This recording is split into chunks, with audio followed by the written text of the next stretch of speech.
As a young man, my job took me to some interesting places. Selling houses for a living, you never knew what you were really going to encounter from one day to the next. From crumbling stone cottages hidden down forgotten country lanes, to derelict farmhouses perched upon lonely hillsides. I had seen and sold all of them. The county I lived and worked in was one of rural poverty. Degraded villages, full of broken families with troubled histories, were completely scattered throughout this ancient, beautiful woodland. The beautiful scenery masked the extreme human misery and suffering that existed within its borders. I experienced this misery and suffering to its fullest extent. One cold, dark, and seemingly endless winter. Of all the houses in the area, none intrigued me as much as the old chapel, a 400-year-old building perched imposingly upon a heavy wooded cliff in the heart of the forest, overlooking a deep valley dotted with houses. The old chapel was a landmark, familiar to all those who lived nearby. It was also the subject of a local legend. The legend told of a family who once lived in the old chapel many years ago, headed by a man named Tobias Cruikshank. Tobias was a devout Catholic, whose relentless dedication to his faith forced he and his family to live apart from the rest of the community, whom he considered heretics. Tobias was also known for his wicked temper, and would often take out his anger on his 3 young daughters in the most cruel and vicious manner, particularly his eldest, Mary. The story goes that one evening the family was studying the Bible together by the fire, when Mary, fed up of having a life of strict religious adherence forced upon her by her father, slammed her Bible down and proclaimed that she had renounced God. Tobias exploded with fury. Grabbing Mary by the hair, he shoved her face into the fire. Her cheeks blackened, her lips blistered and cracked. Her hair caught fire and created a dreadful stench that filled the room. She let out a sickening scream that was heard even by the villagers all the way down the valley below. Tobias was so engulfed by his own rage, he didn't even notice that the hand he was holding Mary's head with had been horribly burnt as well. That same night, Tobias banished Mary from the old chapel, allowing her only a white shawl for warmth and a small knife for protection. She was forced to live alone, a disfigured pariah who drifted aimlessly through the nearby woodlands and meadows for the rest of her days. Mary's mother and 2 sisters were found dead just days later by a local villager, their throats violently sliced open, eyes staring blankly into the sky, mouths twisted in horror, and Tobias was never to be seen again. Now, did I believe in the legend of the old chapel? No, not really. It sounded like the type of bullshit folklore that you'd often hear in isolated communities. However, when my boss Michelle told me we had been instructed to sell the old chapel by the family estate, a chill went up my spine. The old chapel was purchased by a local villager named Henry Curson a few years after Tobias's disappearance. Henry died shortly after acquiring the place, but the property was passed down through each generation of the Curson family, right up until present day, and now they wanted to get rid of it. We were in the depths of winter. It was a cold and misty morning. Michelle and I were slowly winding our way up the lonely, potholed forest track that led right towards the old chapel, excitedly speculating as what the property would be like. Nobody outside the Curson family had stepped foot inside of it since it was acquired by them all those centuries ago. Michelle was an unusual lady. I found her eccentric, irritating, and slightly amusing all at the same time. She had the swagger and ego usually associated with a man, yet she was entirely feminine and charming at the same time. Something told me she would need to use all of her charm and manipulation to get this one in the bag. There was speculation that the old chapel would be coming to the market for years, and every agent in the county had been competing for a chance to sell it. 9 a.m, we arrived at a pair of rusty iron gates covered in dead ivy. There was no intercom system, and we could see no vehicles parked outside. The place looked virtually abandoned. Towering spruce and larch trees framed the entrance like sinister guardians of whatever was inside. I got out of the car and pushed the gates open. They creaked loudly as if this was the first time they had been opened in decades. We rolled forward and pulled up near the front door. It was eerily quiet. A noise from the nearby bushes startled both of us, but it was just a deer. Something felt wrong. Where was Mr. Curson? Was he not here to greet us? The fog was getting thicker, and there was a piercing chill in the air that penetrated deep into the bones. The quietness was almost unnatural. No birds, no wind, no rustling in the trees.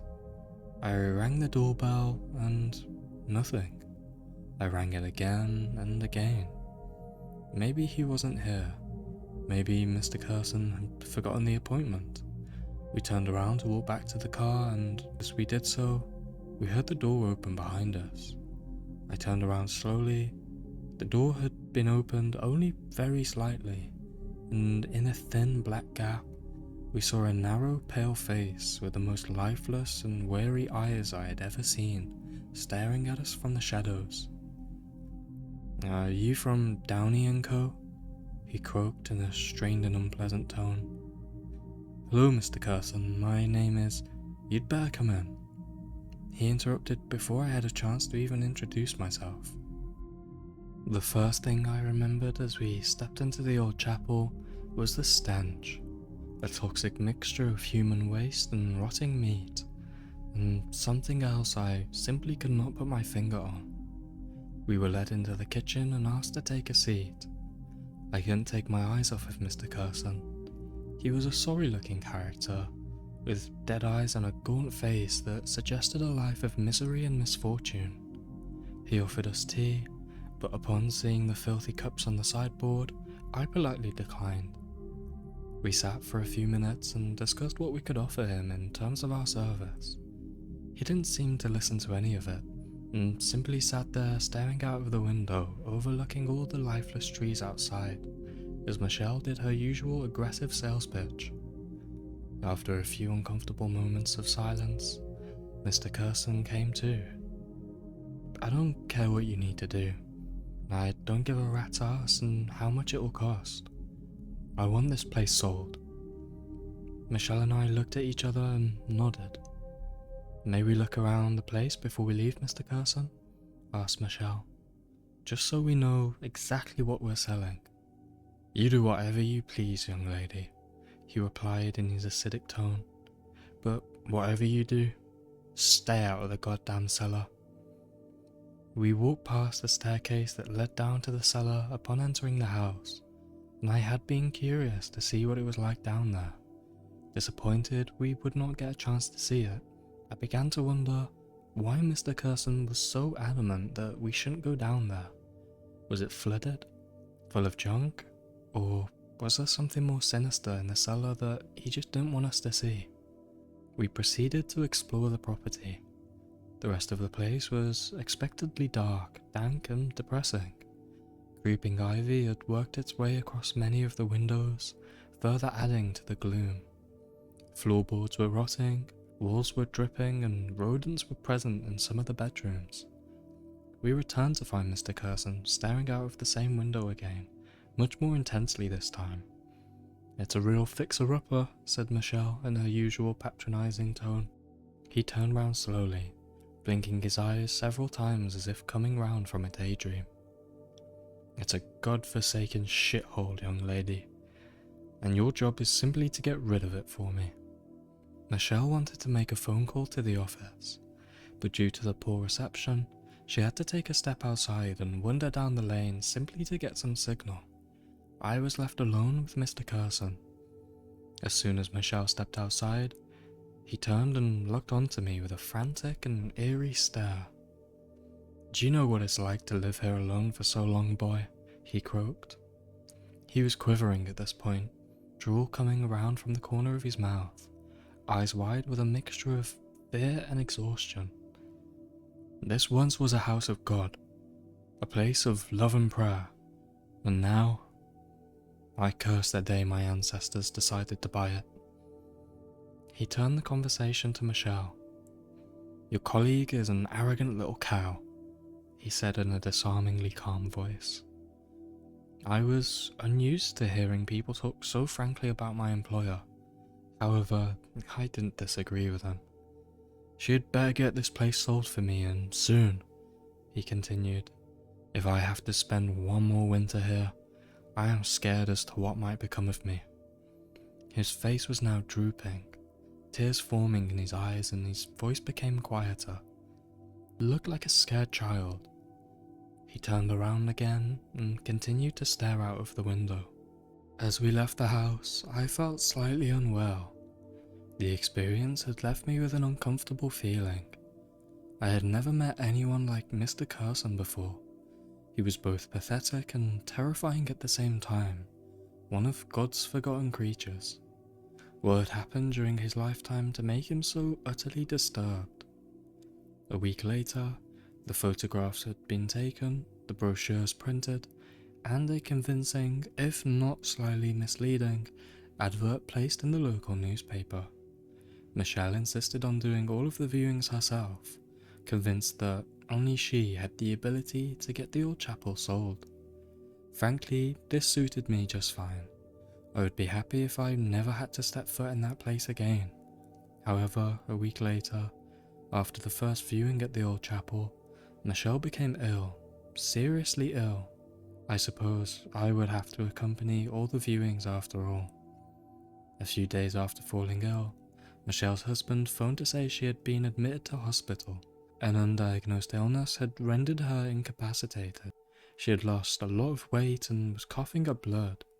What on earth was wrong with her? I was sat in the office finding my pen, thinking about Michelle and her unexplainable illness. It was a Monday morning and things were quiet. Winter was always a quiet time in this business. All of a sudden, the phone rang. It was a lady requesting a viewing of the old chapel. Her telephone manner was unusual, speaking in hushed tones with long pauses between each sentence. She refused to give us her full name and told me she was just simply known as Mary. Friday afternoon, late January. It was almost 4:30 as I reluctantly made my way up the wooded hillside towards the old chapel. Mary had requested that I'd meet her there at 5 o'clock sharp. It was getting dark and I was unsure if this was the best time to be viewing such a property. However, she insisted upon it. I arrived deliberately early so I could prepare the house before she arrived. Mr. Carson was away for a few days and had left us with a spare key. I did my best to brighten the place up, switching on a few lights that worked, opening curtains and windows. I even cleared away Mr. Carson's filthy dishes on the kitchen worktop. For a brief moment, I had a realization that I was actually here, alone, in the old chapel. My mobile reception was non-existent, and the nearest neighbor was over a mile away back down the hill. I was fucking terrified. Get a grip, I angrily told myself, surprised at how worked up I had become.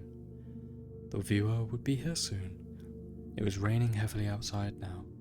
The wind was howling, and darkness becoming more apparent. It was 5:10. Where was this woman? The smell that greeted me upon my first visit to the house was much stronger this time around. Surely nobody in their right mind would actually want to buy this place. It was beyond repair and would cost a fortune to make it livable again. My mind began to conjure up scenes from old black and white horror films, images of haunted houses in the middle of nowhere, swallowing up those curious souls foolish enough to venture inside. 5:15, still no sign of Mary. I was becoming increasingly nervous. I recalled Mr. Carson's warning not to look in the cellar. What if my viewer asked to look down there? Surely it makes sense for me to check it out before she arrives. His warning had only increased my curiosity. I headed back to the kitchen. There was a torch on the side and I grabbed it. I rummaged around in some of the drawers looking for a key that would open the cellar door. I found a whole bunch of keys, but one in particular stood out.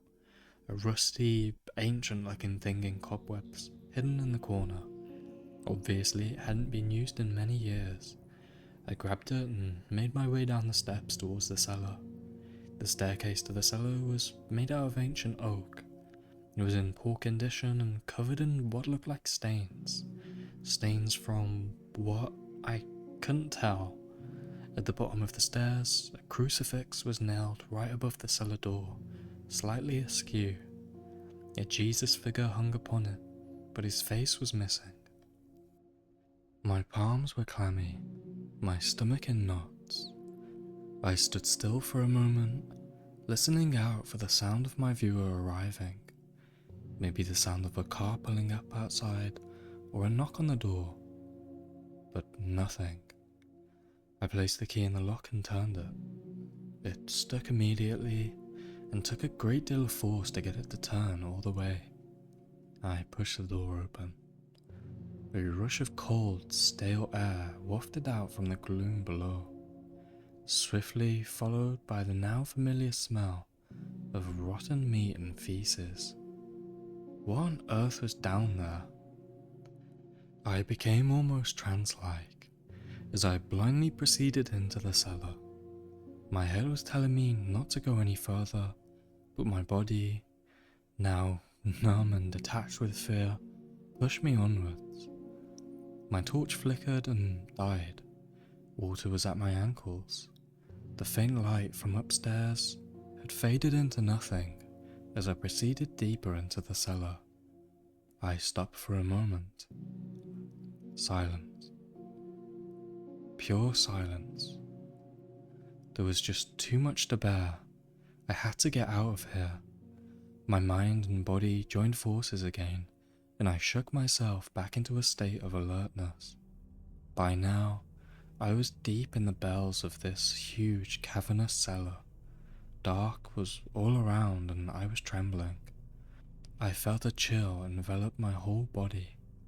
I tapped the torch aggressively, and it blinked back to life briefly before dying again. In that short moment of light, I saw something utterly horrifying. A white face staring directly at me from the dark corner of the cellar. Its pale bloodshot eyes looked straight into mine. Its sunken cheeks covered up in open sores, and its lips shriveled, cracked and bloody. For the split second that my eyes were upon it, those lips curled into a sinister, knowing smile.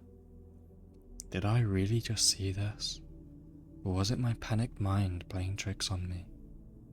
By now, I was literally writhing with fear, bashing the torch frantically against a nearby wall to get the useless thing working again.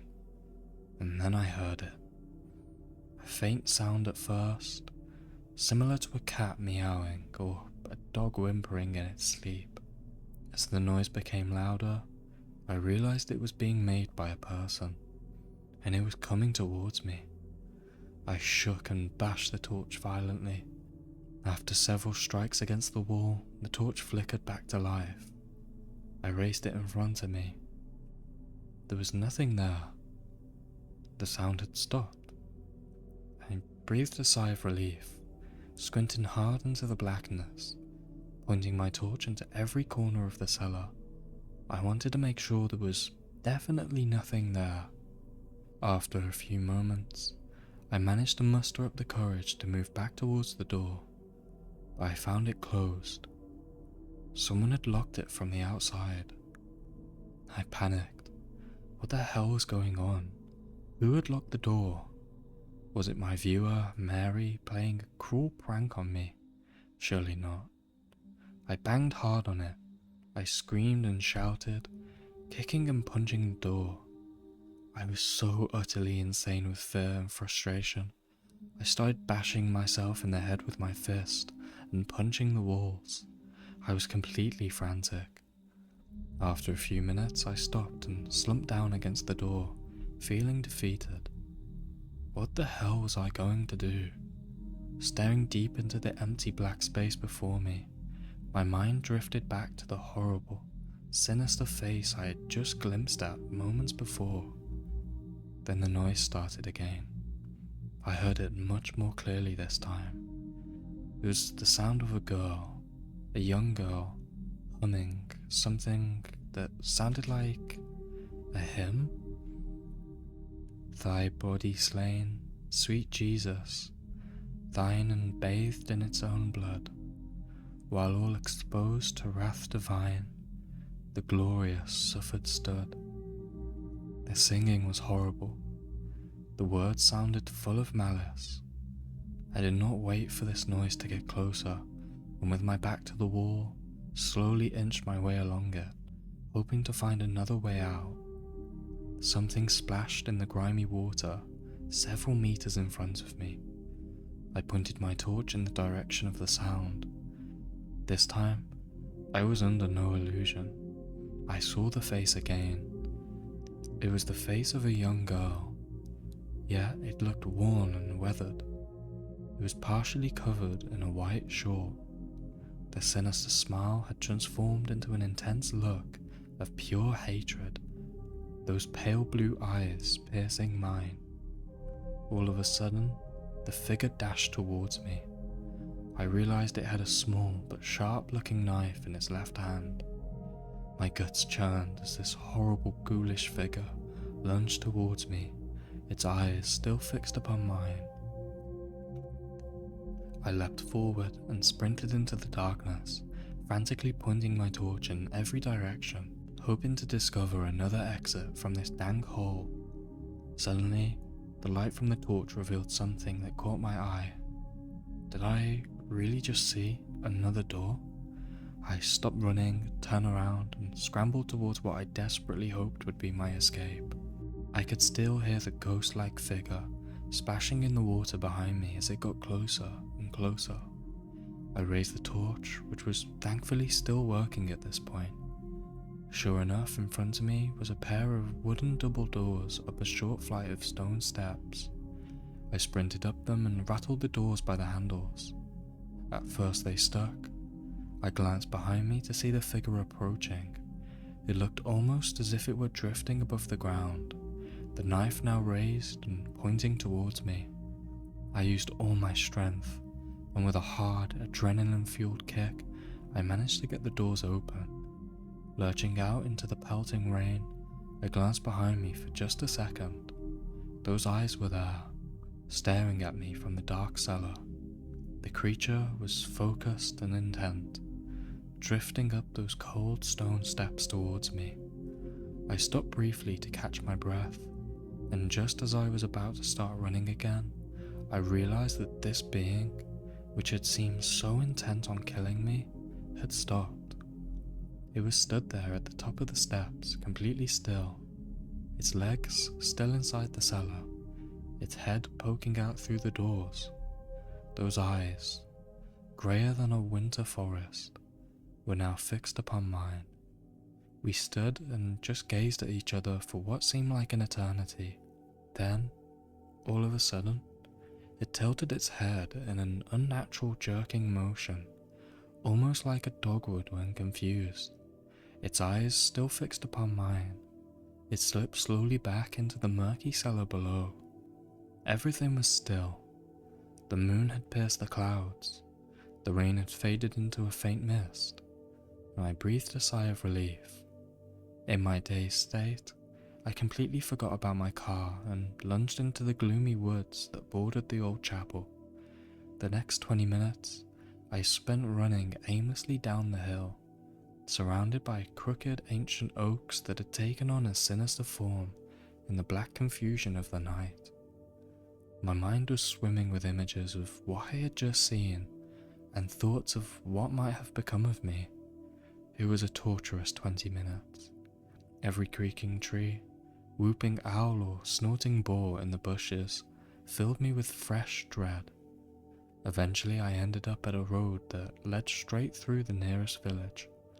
I looked at my phone, full signal. I called my girlfriend immediately.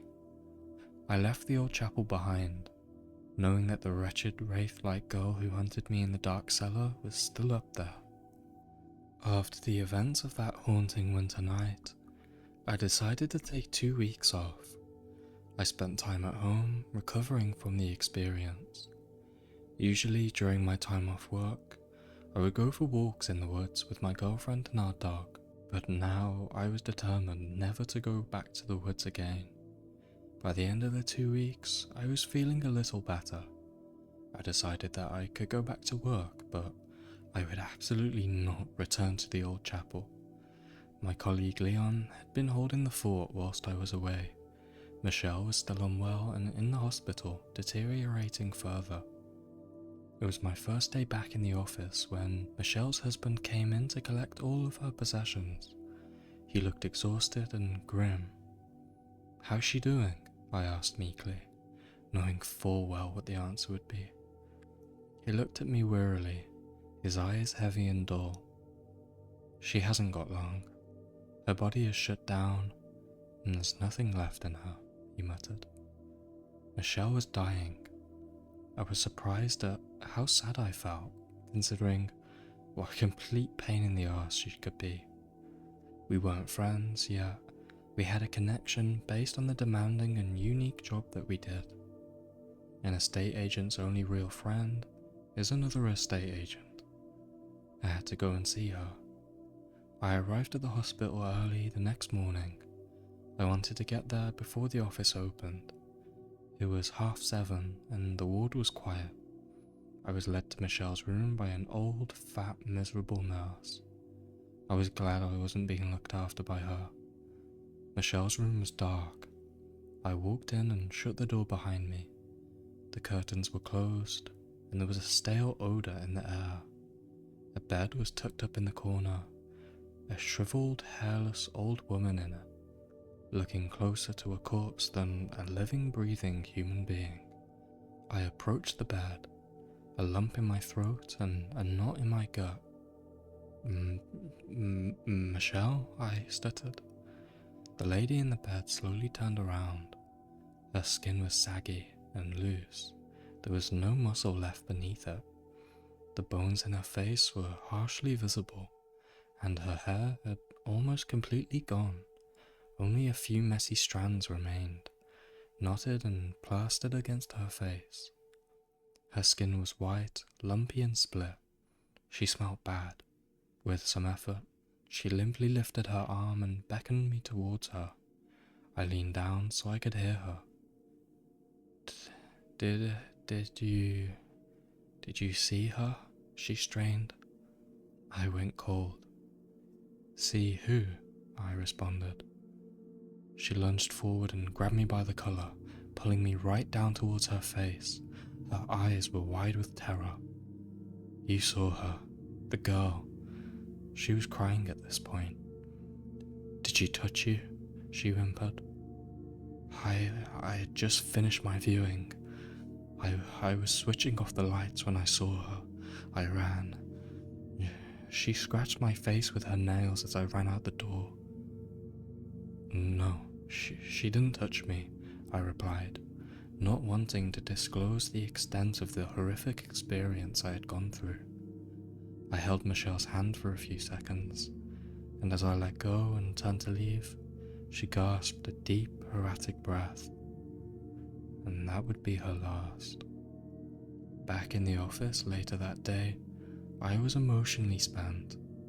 The 2 weeks that I had spent recovering at home after my ordeal at the old chapel had allowed me to return back almost to my normal self. But seeing Michelle in that state, hearing her story, it brought back all of the dread of that terrifying night. I was at my desk, staring blankly at the computer screen before me. A man walked in. I barely noticed him at first, but he took a seat. The man was silent. Before I even looked up at his face, I noticed something else. His hand. He had placed it on my desk. It was horribly disfigured, almost as if it had been burned. I shook myself out of my daze and looked up at him. "Hello, sir, how can I help?" He didn't reply. His eyes were piercing and grey. A plain steel crucifix hung from his neck. "What's your name, sir?" I asked. He slowly opened his mouth, revealing blackened, pointed teeth. "Cruikshank. Tobias Cruikshank."